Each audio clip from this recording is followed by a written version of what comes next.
ഞങ്ങളുടെ ചോദിച്ചു ഭയങ്കര മടിയനാണേ. മടിയെന്ന് വെച്ചാൽ ഇങ്ങനെ കിടപ്പാണ്, ഒരു പണിയെടുക്കാണ്ട് ഇങ്ങനെ കിടക്കും, വിശ്രമിക്കലാണ് പുള്ളിക്ക് പരിപാടി. പുള്ളിയുടെ ഡ്യൂട്ടിയൊന്നും പുള്ളി കറക്റ്റായിട്ട് ചെയ്യണില്ല, മടിയനായിപ്പോയി.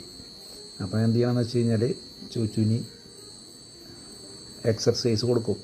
എന്താണെന്ന് വെച്ചാൽ ഇത് ബിസ്ക്കറ്റാണ്, ഇത് ഞാൻ ഞങ്ങളുടെ കൂടെ എറിഞ്ഞു കൊടുക്കും. അപ്പോൾ ചോദിച്ചു ഓടിച്ചെന്ന് അതെടുത്ത് തിന്നും.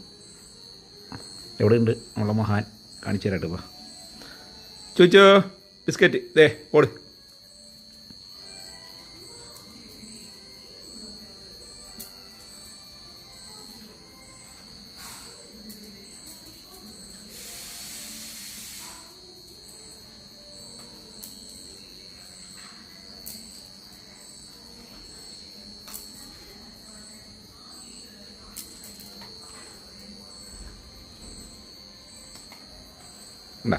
ഇതാണ് ചോദിച്ചുവിന